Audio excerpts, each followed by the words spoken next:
Ladies and gentlemen, welcome back to the PCS here for week number 2, day 2. My name's Hysterix. I'm joining the team alongside Clement Chu here today. And sir, we just witnessed an absolute shellacking in Spawn's words between DCG going on to S9. Like, that was, without a doubt, the most fun game I've had in a while, but it was a quick one. It definitely was, you know. It was actually a little bit longer than Sem9's usual game time, so things to look forward to as they head into Hurricane Gaming. That's right, because that's going to come up a little bit later. That'll be an interesting series to see who gets their first win on the board. But for our next one, we go a little bit high up.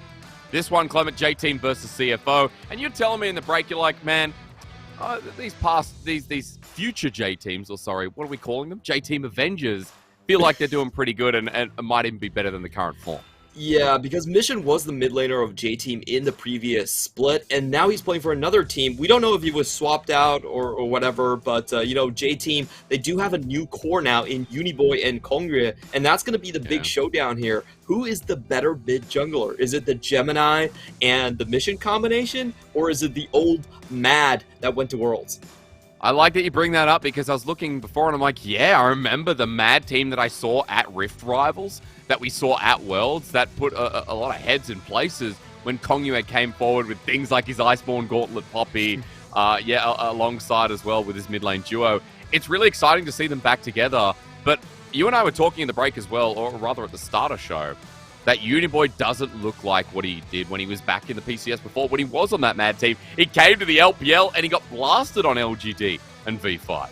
Yeah, I really worry if he has lost some of that mojo that he used to have. You know, back in the PCS or the LMS days, he was known as a very lane-dominant player. He played a lot of Syndra, a lot of Zoe. Now, to his credit, those have been banned away from him. So we'll see how he can fare against basically Mission, who was previously the mid laner of J-Team. You know, which organization made the correct call and which mid laner is ultimately going to rule the PCS. And as we're looking across at CTBC Flying Oyster, a reminder of the roster: Rest in the top lane, Gemini through jungle, Mission in mid, Atlan and Koala are your bottom lane. Now, Clement, you were saying in a previous broadcast, you're saying that you think Mission and Rest are the best solo laners at the moment. And, you know, watching their gameplay, they put on a bit of a clinic here through their performance, I should say. Yeah, I think there's no doubt about Rest. Now, for Mission, he's always been a great laner. Team fighting has been kind of the question for him. But in these couple of games, we have seen his Orianna just absolutely pop off. Just getting those 3-man shockwaves every game. He's been lane dominant when he needs to be, and he's been great at counter engages when he needs to be as well. So you really can't fault Mission right now. And I think with Maple out of the picture, he's hands down my favorite mid laner right as well. Well, let's hope that Uniboy has something to say, because in this roster comes through, Driver in the top lane, Kongyue in jungle, Uniboy mid, it's Lil V in the bottom lane with Enso alongside him. And another team, you and I talk a lot, and it's no surprise that when you're talking about this, you said that this team looks towards that 80 carry as their big focus at the moment. Definitely. Lil V is still doing 30% of the team's damage. You know, with all of the players that have left J-Team, I feel like he's the one that has the most veterancy here and has stayed the longest on the organization. Now, I think it's, you know, it's kind of natural that J-Team will produce the most talent throughout the years because essentially they were TPA from the past. So this organization has the deepest roots in the scene, and it's really no surprise that there's so many versions of J-Team that are now playing in the PCS. But it's still really fun to see and kind of compare. You get that kind of anti-chronicle kind of feel of just different time periods colliding together. That's right, and as they build together a new roster, or at least an older, newer roster, that we talked about some synergies that already pre-existed in different organizations, we start looking closer towards a matchup and see who's going to be standing out. Now, stats comparison here of the top side, Clement, is interesting because Driver going up against Rest today, we were just highlighting Rest, but we haven't even touched on Driver yet.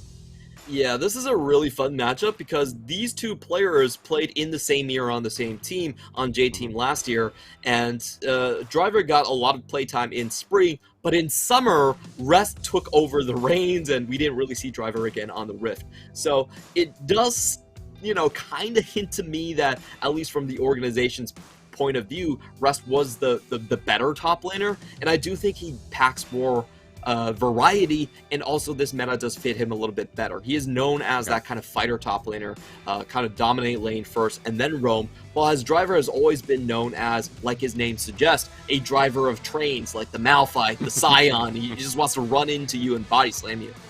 I see the Gragas up there as well, so yeah, makes perfect sense. So we're looking to impact the team fights. A lot of top laners like that at the moment as well, as top lane feels like a bodying role. I almost called you Lyric. Wow, it's been a while, Clem, and I apologize, dude. We haven't casted together in so long. My children. It's okay. I know. You raised us, and I'm glad I get to cast this one with you because, again, J-Team versus CFO. You guys are kind of wondering where these teams are at. 3-1 for J-Team, and CDPC Flying Oyster sitting 4-0 now, tied with Deep Cross Gaming. So a lot on the line here today. Kind of set yourselves up for the top two, or hold yourself that way as we get into Big Band. Yeah, so far J-Team, the only loss that they've suffered did come from Deep Cross Gaming. So you can say that they were cheesed, and that wasn't a good indication. But from the other games that we've seen so far, J-Team does have a couple of unique quirks here. Number one, that they actually favor the red side. It's really rare in the PCS, given the fact that most of the teams have a much higher win rate on the blue side. But J-Team does like to give that a more pick selection towards their bottom lane. So what we have seen for them is that they actually kind of pick their mid jungle a little bit earlier and leave those counter pick options up available for Enzo and Lil V. Okay, well that's interesting to me because 80 carries always that first pick, and right now there's a lot available for CFO. Things like the Caitlyn we talk about. I know we veered away from that. It is 12.3. But jungle's going to get picked up instead here for Gemini. And, we know that Xin Zhao is still that S tier, the driving force against Kongyue that you want to see. Yep, and I'm coming right back. Sorry, I had to sneeze a little bit here. Oh, no. And for J-Team's side, I really don't think that they're going to make this about top lane. Top lane has typically been very difficult. Nobody has a good time against Rest. And there is that dynamic where I feel like if you pick something that is just a tank against Rest, he'll run away with the matchup. He has way too many weird picks up his sleeves right there. So J-Team this time around actually just going for something that isn't a tank, that can shove lane, and isn't going to create a lot of attention towards the top lane, even though you might think of Graves as kind of like a fighter. The way he actually functions is he can just play a very safe laning phase and disregard most things. And this time around, I think J-Team are shifting it up just a little bit, going for the Jinx, which has the highest win rate out of all of our hyper carries, and kind of leaving Uniboard for a little bit later, as we do have the Zoe still up for him if he wants it. That's true. A tried and true comfort. I remember seeing it on V5 and LGD were the best games that we got out of him in the LPL. On the other side, though, CFO, the natural response to Jinx, we get the Aphelios. Mission now hovering, looking for a safe mid lane champion. Surprised we're not seeing things like the support here for Koala. The Thresh comes to mind. There's things like the Nautilus as well, Clement, that are big pros at the moment, but they want to go right past it and get themselves a blind before Uniboy takes his pick. This is such an interesting pick. I really feel like Orianna is one of those sort of forgotten picks in the meta, but it's so strong against hyper carries. If you're playing against a Jinx, the Jinx just can't walk up. If she walks up, you shockwave her, she's almost like instantly, that's 3/4 of her HP gone. So Orianna really fits in so many different scenarios, and even against the Rise, it typically does have a good matchup earlier on. It's kind of the same issue where J-Team is going to have trouble walking up here. So CFO can decide to just play with range and put J-Team in a very precarious situation. I feel like if J-Team want to run this comp, they need better engage options. Okay, well, we'll be looking out for it again. Talking about those engaged supports, right? Thresh, Nautilus. Nautilus feels like something comfortable as well. And as I'm looking across stats on the board, Enzo so far, 3 games on the Nort, 1 on the Leona worth mentioning. No support bans there. We're just going for solo lane and jungle. So there will be a lot of those engage options open. I'm curious to see if J-Team go that support direction, Clement. And then we see something like you don't need the jungle counter pick. You already know what's going on. So a lot of questions for me. Yeah, I feel like Hecarim is probably the one to go for here from the side of CFO. There's a little bit too many engage supports, like Leona is open, Nautilus is open. So I just feel like, you take away Hecarim, and even though Volibear Bear has some engage, it's really not to the same degree as a Turbo Chem tank, Yep. Hecarim. So I just think that's kind of the answer. You shore up most of your weaknesses.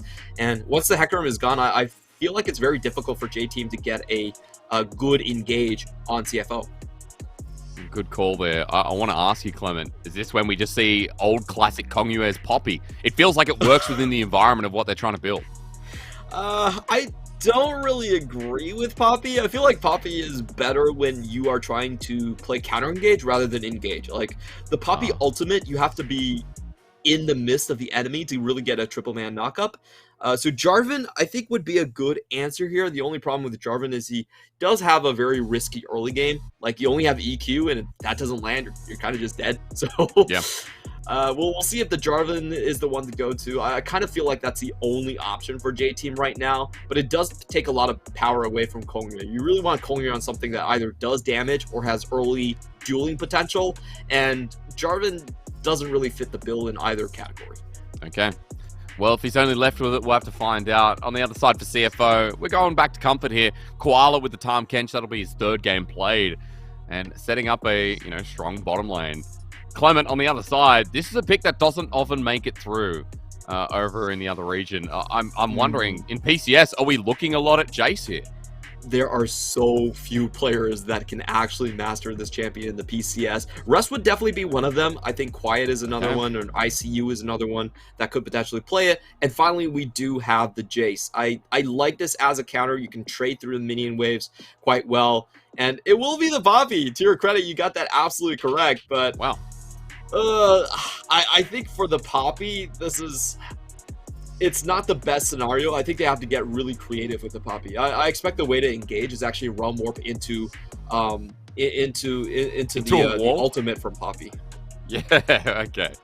Even more exciting. Reason being because, again, you were talking so much about Mad Team, the history between Uniboy and Kongyue, and how much they've played together, and I always think about Kongyue as that Poppy Iceborne player.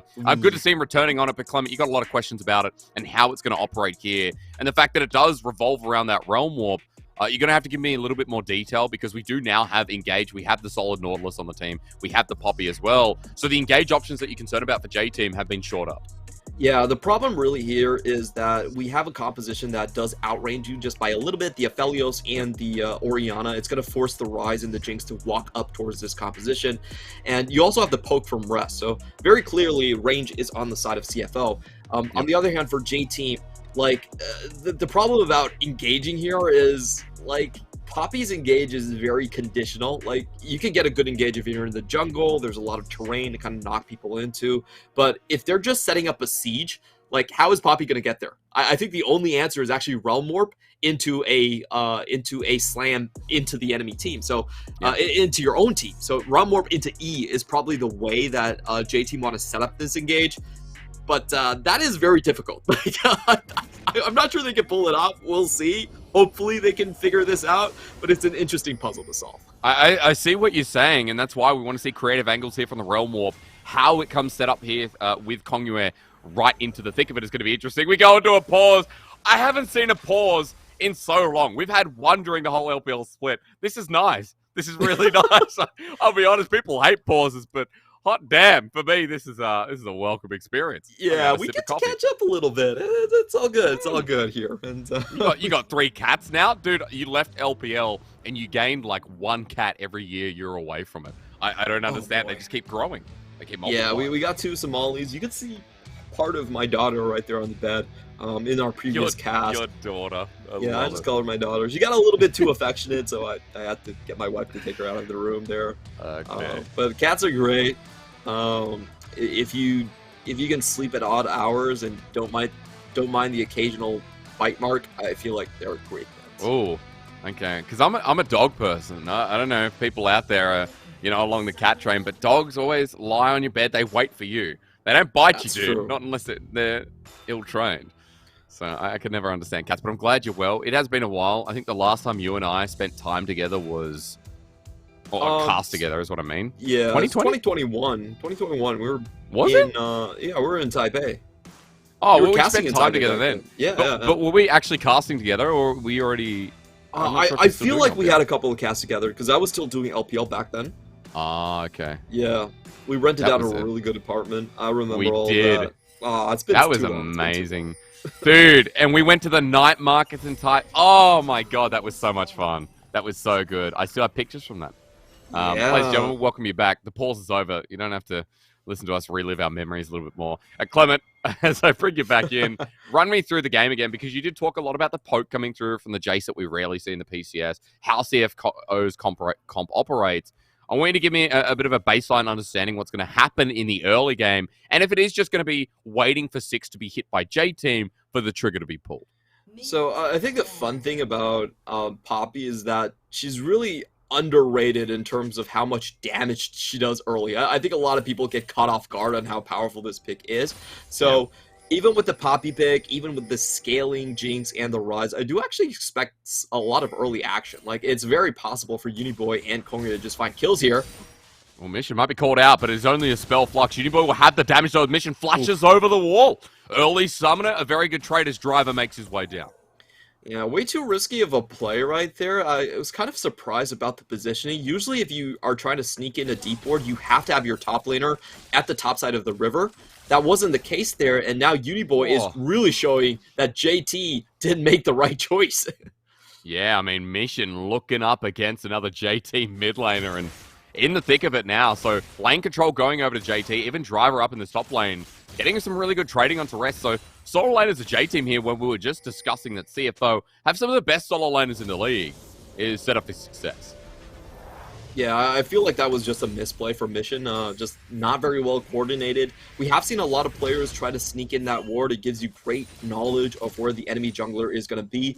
But when you do that play, you do have to get supported by either your own jungler or your top laner. It wasn't the case for Mission. It was just kind of a cheeky attempt right there, and he got caught red-handed. So it does seem like Uniboy and at least Driver are very, very much in the know about Mission's habits. So can we come back to what we were talking about, though, before that first, almost first blood, I should say, the flash came through? Talk to me more about the setup at J-Team. You were mentioning that Kongyue damage on the Poppy, a little bit to be unexpected, I should say, and how J-Team can kind of play around this. Yeah, so for me, J-Team are very much going to focus on the bottom side of the map. They do actually have very strong kill potential, and when you think about Realm Warp, that's another way to initiate a 4v2 dive into the bottom side. So I think that's the play that's most likely going to happen. You have Enso set up the start of the chain CC, Poppy just slams someone into tower, and then Rise gets there before anyone else. And top lane just kind of does its own thing with this Grave. So that's the general strategy for J-Team in the early phases of the game, and it's going to be up to CFO to counter that. I don't think it's always as easy as it seems, as if you look at their setup, the Tahm Kench doesn't really help you alleviate the laning situation. You do get pushed in at times, and the rest of CFO have to be very much aware of when that play is coming. Now, on the flip side for CFO, this is more of a siege type of composition. If they can set up in front of your tower, they have the Crescent Guard to defend, they have poke coming out from Jace, it'll be very difficult to kind of go up against that. But it does come down from the bot lane. So essentially the question is that siege going to come from weakness from the bot lane, where their tower is taken down by the dive, or does it come from a position of strength, where they have already, eliminated threats in the bot lane and they can move mid? It's interesting to me because, again, it all just comes back to the simplicity of Uniboy and Kongyue and how they use the ultimates together, and if they can get that dive off. For Gemini, it might be caught out here. Kongyue on the run, but it is a phase rush, not a Predator Poppy. And Mission even taking a long way to get back around to his wave. So here in this early game, it's kind of a game of wits. And right now, just watching Gemini trying to get picks, trying to get proactive himself, as it was towards the top side, missed out on the Wind Becomes Lightning against Driver, as Enso's actually moved up. Forget what I'm saying. This support can make all the difference. Kongyue's there. Uniboy with the flash in as well. Enso gets blocked away. Gemini trying to be a hero, but he dies for it. And first blood nevertheless goes to J-Team. Yeah, not really worth it in this situation. Great lane control coming out from J-Team. They have both the bot lane and the bot lane pushing and the mid lane freezing. So it's a perfect death trap being set up here by CFO. and the only response they had was try to shove the wave in. But as you can see right now, the wave is still going into Uniboy, and he has it in perfect position right in front of his own tower. Mission keeps walking up, and every single time Uniboy abuses him. So that first blood over to Kongyue, expect more to come from that mid lane. And Clement is what we're talking about, man. It's easy to get set up if you find yourself a lead in the early game, and all you have to do is run at them when they're doing no damage. Yeah, and Koala, he's completely spotted right here, not really clearing out the pink wards whatsoever. He's trying to, but it's going to give a lot of knowledge of when Zin's out is actually around the area. So I just expect JT to kind of run the same play over and over again. You kind of freeze for Uniboy and push out when you want to set up that dive in the bot side. So now I just turn my eyes over to CFO and look at the 1k gold disparity. And I think how well set up J-Team is in this early game. I want to point out, though, as Mission continues getting bullied here in the mid lane. Uniboy's hit level 6, by the way, so room what to be expected. I want to bring us back because we did talk a lot about how Rest is going to play this Jace and what influence it's going to have onto J-Team. Doing pretty well in the laning phase. Serrated Dirk now picked up as well, but so far, Gemini hasn't put too much attention up to that top lane and trying to send Driver away. Yeah, I actually think this Jace, despite the idea of it being an early lane dominant champion against a composition like JT, it can be very deadly in the late game.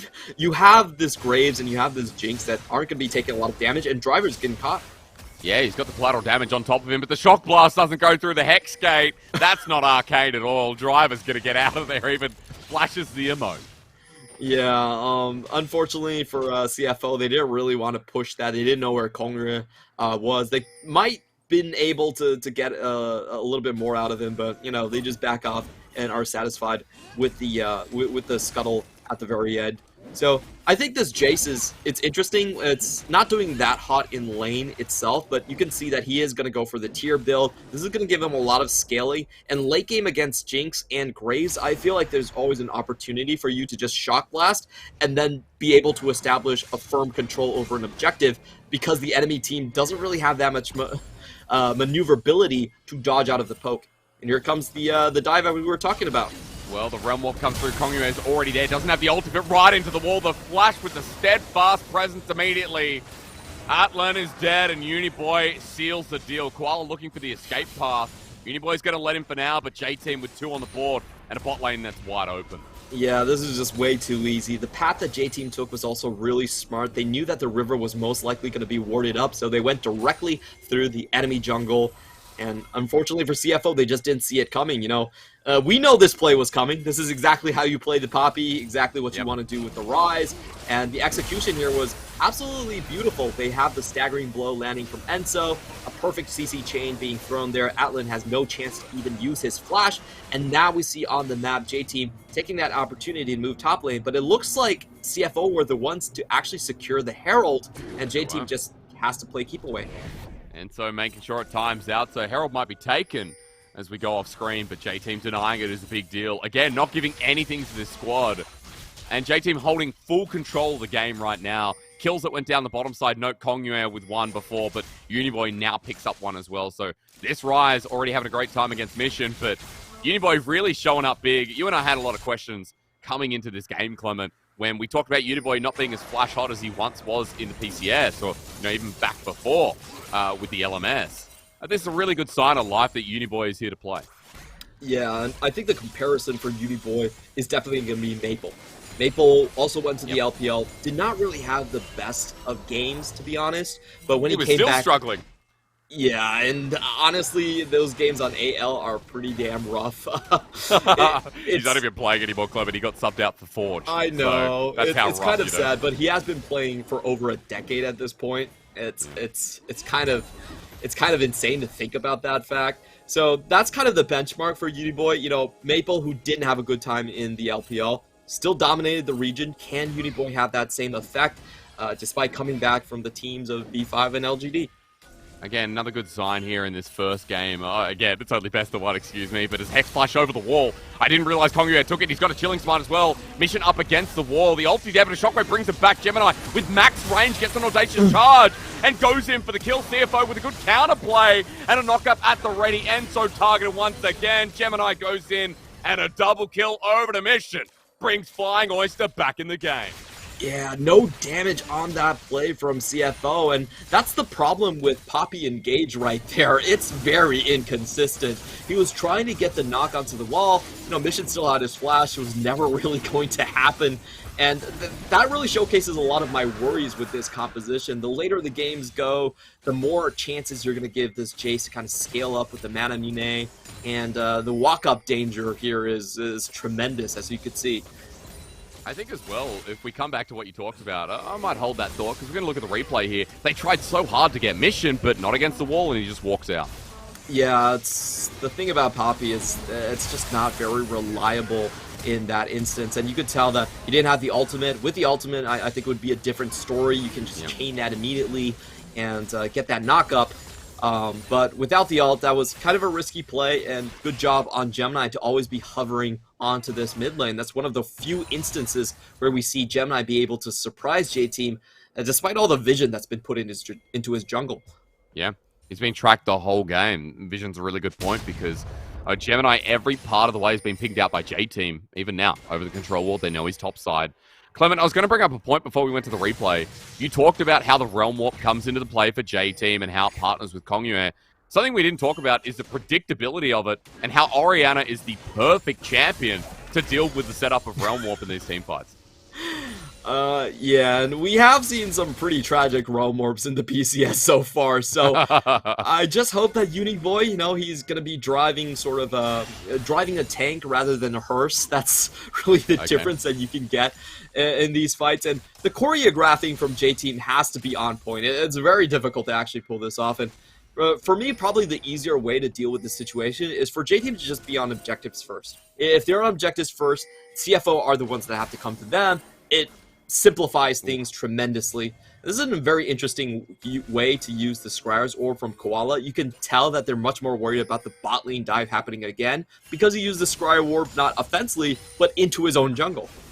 And he even missed both wards there. He actually missed 3 wards, so... Yeah, that's massive. For CFO, missing those wards, J-Team now walking down, knowing that the bottom lane pushing out, but more importantly, that they have an angle there. Mission, Gemini hovering as well, but this is a 2-0 Orianna. So CFO match this, we have so much burst this early in the game from Mission. Yeah, they will definitely focus down Uniboy in this instance if a fight does happen out. And Ryze at this point still doesn't have that much damage to boot, so I don't think they really want to go for these 2v2s. It's going to be very difficult. They have to pump all of their damage in Mission, and Gemini with the Gore Drinker is going to survive if he is the first one into the fray. That's true. That front line's going to be a big deal as well. Chem Tank picked up by Kongyue. Worth noting too is Adlin just ulties. He wants to stop Lil V, but Lil V got back in time and picked up the Gale Force. I guess he wanted to push the wave really quickly, Clement, and set up the bot lane plates. I do want to point out that Koala, because he got those 2 assists, he's actually 2 levels over Enso. So, despite not a lot happening in the bot lane, it does seem like those deaths and those roams have been costing Nautilus quite dearly, and now, kind of oddly, we do have Adlin taking over the lane. As top lane begins to be a bit of a scuffle as well. Driver getting knocked back, and Rest taking his own piece of damage on the return out. Driver's now an ulti down, and Rest TP to lane to make sure that happens. Atlan doesn't have ulti. Lil V's flashing for this, forces the response out of Atlan, and that's beautiful to see that Lil V wanted to take on the 1v1. Yeah, but I'm actually a little bit curious about the timing on that. It looks like he probably went a little bit too early, because Atlan's definitely not staying there after the 2 Summoners are down. He's going to get some help. While J-Team are going to set up for the same play, this is to be expected. The best, most effective way to play with the Poppy is definitely going for the tower dives here, but it is spotted out. It's Ignite down very early from Koala. No, Flash Burn in River. Uniboy's getting caught out. Gemini now sped up, and CFO are collapsing on this. This knock-up huge. It doesn't matter. But the flame choppers! And now Uniboy gets hit as well. A good depth charge, but Enso's become a double kill for J-Team. You can see what they thought they were going to do, but none of it went off. Oh, the anti-synergy there was so painful to watch. Oh, jeez. So let's break down what went wrong. There were multiple things that didn't go J-Team's way. First off, I feel like Lil V actually gave away the game plan against Atlan. I understand what he was trying to do. He was trying to keep Atlan in lane, but that was definitely a dead giveaway that the dive was coming Unify gets opened up into the mid lane, uses his Realm of Early to get away. He does dodge, the wind becomes lightning, but, you know, he can't dodge the rest of the team. So right now, CFO already have a sizable lead as they won skirmishes on both sides. The Flame Choppers keeps Koala in range for the slows, and he does have the Glacial Augment to keep on chasing down targets. Oh, That's so unfortunate, man. An interaction, honestly, that I don't think I've seen. Excuse me, the Glacial was from Ento, but, you know, Koala still got the slows. I mean, he still didn't go too far from Kongyue's ultimate, so traps keep him in play. And for CFO, after what was a brutal early game we started watching, with Uniboy getting ahead, with Kongyue getting a great bot lane dive, they've come back into this one pretty strong, Clement. They've got 2 dragons under their belt as well. Now for J-Team, their response is a Rift Herald and the first Turret Blood the top side, so they'll have a gold lead, but they will not have the stronger carries right now. Look at those items, and the bounty's starting to build up. Yeah, in terms of this trade, I actually do favor J-Team's side. They get the Herald plus the top lane tower for only 1 tower in the bottom side. So in terms of gold, it's actually quite worthwhile for J-Team. And they're going to pull more CFO members to defend this area of the map where they have no vision. So there's a potential for J-Team to actually cash in despite their failures of the previous skirmish. And Driver just hitting with a hull breaker here, so that turret's going down. Kongyue helping out in 325 gold apiece. So you're right, not only getting the gold trade from the first trade, but coming through and following it in. There's no response from CFO, but clearing vision. So the fact that J-Team get this trade is a pretty big deal for them. Yeah, I absolutely love this play from J-Team. They really faked out CFO. You could tell by the wards that CFO were heavily invested in getting this bot side tower, but hey, J-Team weren't even there. They just moved their entire squad to the top side, and they out-traded in terms of the overall objective. So now they come back into the gold lead, which is very interesting after what I thought was a pretty disastrous mid-game play. Oh, it was disastrous. It was horrible. It was scary that CFO were allowed to come back into what was a very controlled early game from Uniboy and Kongyue. And I want to ask you, Clement, the developments and what happens here, because you said that J-Team in future objectives, you want to see them get set up early. You want to see them start out in the objectives rather than react to. But for CFO, they've got stronger carries, and that feels like it's going to get harder to do as these second items come along from the CFO core members. The best thing for J-Team is you get on objectives first. CFO most likely will be poking from different angles. You can Realm Warp to catch one person out. You have the Turbo Chem Tank, and I think they're going to be keeping their eyes on rest through most of these fights. So the setup has to be there. It doesn't work as well if CFO are grouped up. If CFO are grouped up in the same lane and you only send Poppy in, chances are Kongyue is just going to get blown up. So I think that's what they want to try for, but they don't have objectives to fight over right now, and I think this is CFO's territory to really shine, to come in with the poke. Oh my god, Gale Force forward. That's a Gravitum on Aphelios. Atlan wants to go in for the ulti as well. 2 members root down. Lil B is the target. Wind becomes lightning sent away. Nice ulti. The depth charge helps out, but Koala eats up Atlan. Saves his 80 carrying with the Super Mega Death Rocket down as well. A lot's been burnt to save this turret. The Shock Blast as well. Close to calling it a night. Look at Gemini. He wants to end it all the way through. A strange place to back as now Gemini's going in. Audacious charge, but Uniboy helping out his jungler. CFO get mid lane turret. They push them backwards. And it's a close call not to lose anyone in the process. Yeah, really nice play coming in here from CFO. You could tell how difficult it was for J-Team to actually stop them there. Little V gets chunked out by the Jace poke. J-Team, they could clear the wave with Graves very easily, but they can't lock anyone down. And Koala did a hero's play right there, going in using the flash so Atlan doesn't have to.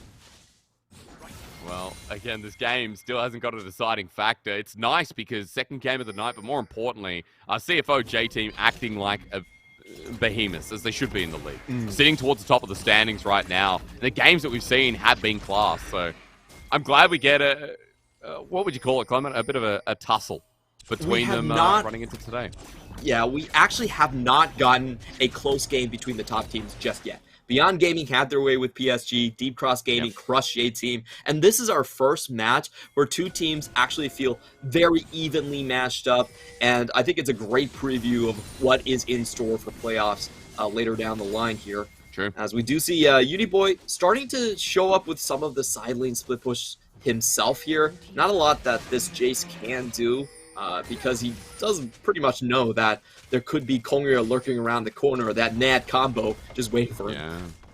That's right, and you also got global pressure to think of with Lil V, who just sent the Super Mega Death Rocket towards Baron.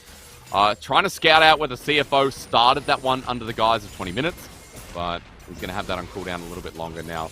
In this game, Clement, we've got another dragon coming up. It's Ocean Soul time, and at 30 seconds time, I should say.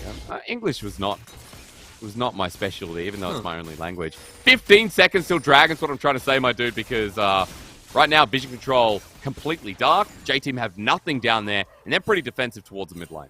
Yeah, this is probably the worst scenario for J-Team. They have a lot of members that are susceptible to poke.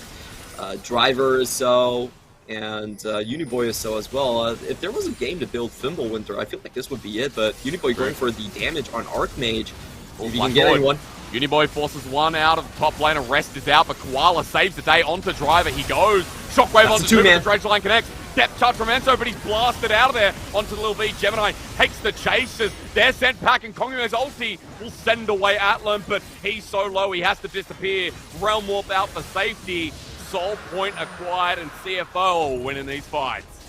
Let's see if Uniboy can get away from this one. He's getting tracked down from 3 different angles, but he does have the TP. Gemini, we'll see him now. Tongue Lash won't stop that one. Uniboy is out of there. But still the fight lost by J-Team, Clement, despite Uniboy surviving in the end. Yeah, straight back to farming for Uniboy. Even clears out a wave like nothing even happened. So we can break down that fight again from J-Team. I think this is a losing angle for them. Like, Uniboy isn't tanky in this spot, and Koala just easily dissuades the entire engage here. Enzo not able to chain things up, and as we mentioned, very easy for Orianna to just set up for a perfect shockwave. In this fight afterwards, you can tell that Atlan is just not getting touched. Like, they can't fight. They can't have backline access with the composition that they have drafted. So Koala is basically allowed to just pile dive onto the front line and just push everyone away. You did tell me how easy it's going to be if CFO are grouped up in front of these objectives. Like, what can J-Team do? How hard the comp is already to pilot makes it harder with CFO getting grouped and Atlan not getting touched. Yeah, they really need to get creative with the Realm Warp. I was a little bit disappointed we didn't get to see some Realm Warp shenanigans into the backline and send Kongyu into a better position right there.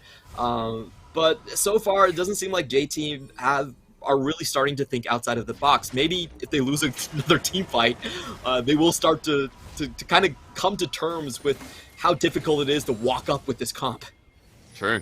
And then you have to get creative whether you like it or not. I want to point out that for Uniboy, you were talking about the build prior to the last fight, and while we have a bit of downtime, seeing Seraph's Embrace on a rise, not something that we normally see in competitive. I don't know, Clement, if you have a different insight, having now cast the PCS for so long, but for Uniboy, everyone else is building the Fimbulwinter you talk about. We're seeing Frozen Heart from people like Doinby. I don't really like this build from Uniboy. I understand what he's trying to go for. He's actually trying to do solo split push against the Orianna. But we'll see if it works out. Shockwave's going to bring him in. I don't know what Uniboy expected out of that. He's dead. Clement, he's dead. That knockup, beautiful from Koala. Lil V has to Gale Force to get out of there. You can see the Keeper's verdict says, please let me go. And CFO get an absolute freebie. Yeah, if there was ever a situation where I felt like the Rise needs to be tankier, it would be this game. Like, he has a very difficult time just surviving the Orianna and the Jace. And, you know, the Seraph is just not doing him any favors in this one. J-Team really have to scrap one out. We still have Super Mega Death Rocket. We do, so Lil V, but he's run out of mana. The Chompers go down, even Driver caught out on the right wing. Rest chasing him down, hammers to the sky, and Driver, Immortal Shield Bow is activated while on the top side. Koala's forced to fight again. Ignite goes down onto Enzo, but they're just forcing them away from Baron while Kongyu wants to get in. But at no HP, he's a one-shot. A little bit too early as CFO wait for him in their lair. Rest survives with Mega Death Rocket Wall. Look at this. Hang on, Koala going into 1v3. Gets helped out by Mission. What a pro. While Driver on the wing wants to finish it off the smoke screen. Eating up, Koala wants Mission to live on, but he's still there. Bursting them down. Driver can't do much. Uniboy can't get the Realm Warp either. No. It's a disaster. J-Team erase. Oh, that was just struggle street for JT. They lose their members first. They're already in a bad position, and then they get baited and outsmarted as Gemini decides to hold on to the Baron HP, knows exactly what Kongyu is going to do, and just finishes him off as easy as you would like as he flashes over down onto the Baron pit. So I don't really know what to say. JT were playing from a losing position, and then they doubled down on a bad play. And again from CFO, I remember watching this. Was it 7-9, Clement, that I was watching this? Or I'm not sure, but their mid game, such a big strength as we watch again how they just kept zoning out Kongyu.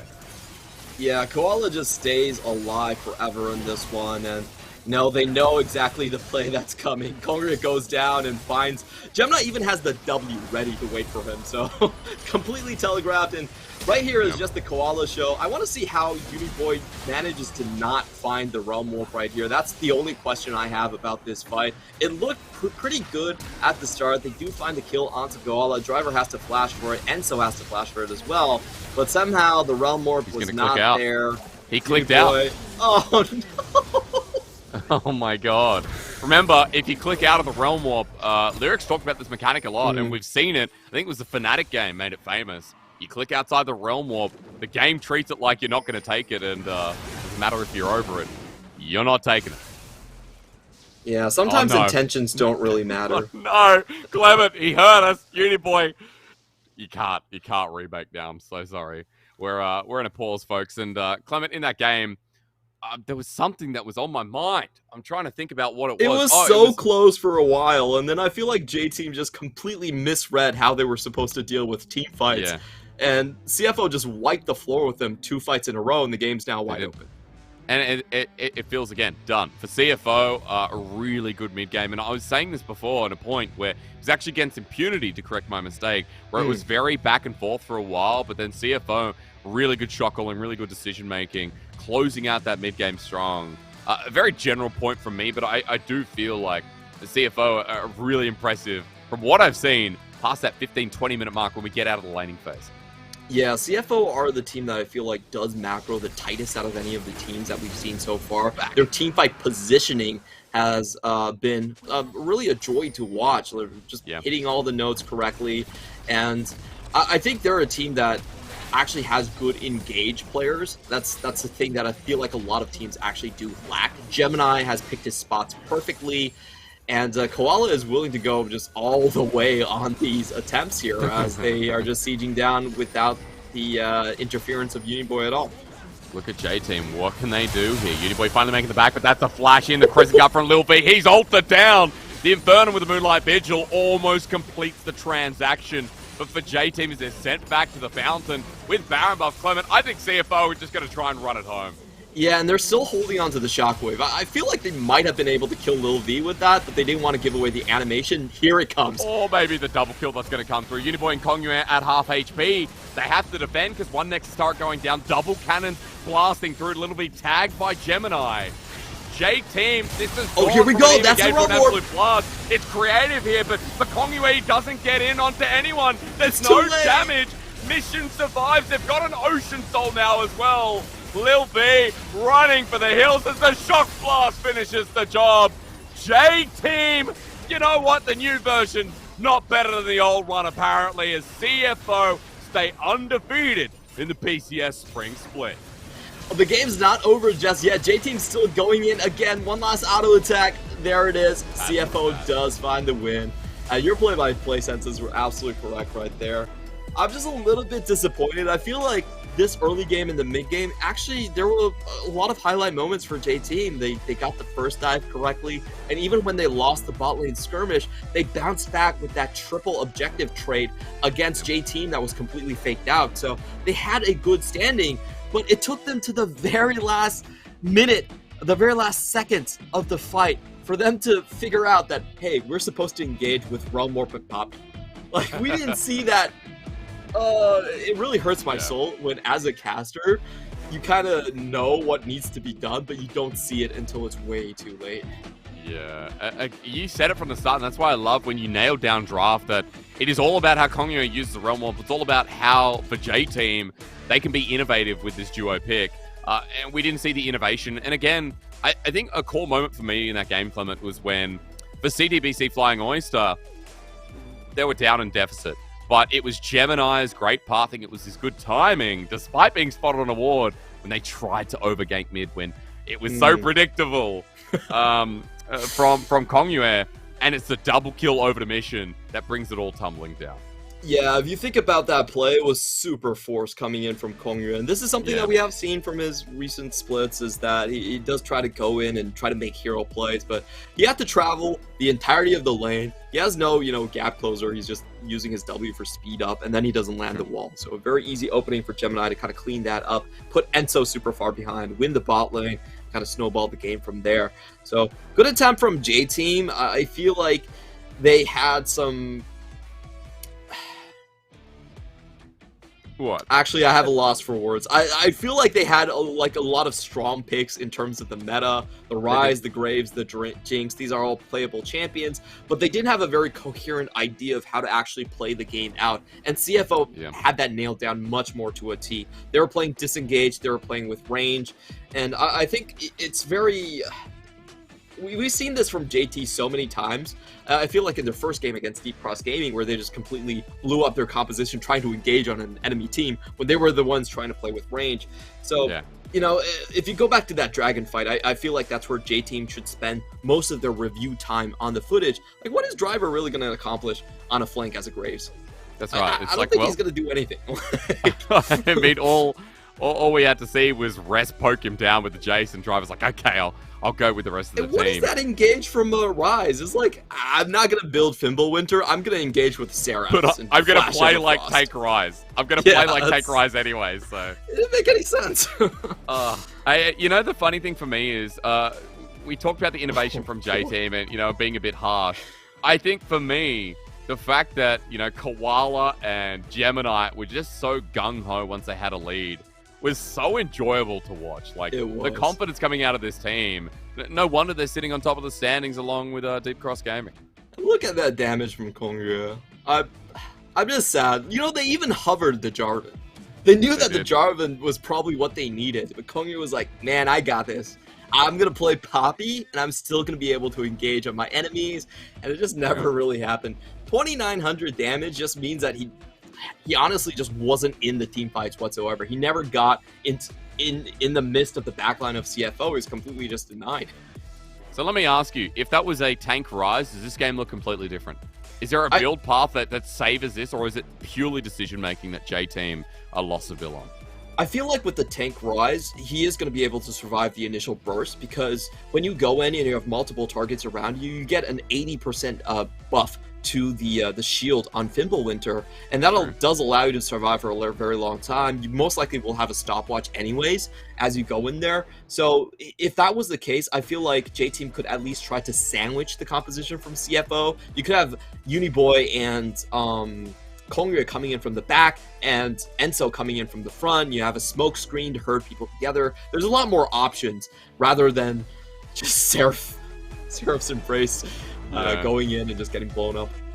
But hey, game number 2 of the night, we've got Koala as the MVP, 0-1 and 12. I think the important thing for me is the fact that early game, it felt like we were going to be talking a lot about Enso with his roam towards mid, with how they were playing the early game. But we got into some of those extended trades, and Koala, his positioning was amazing. His knockups in the perfect place at the right time.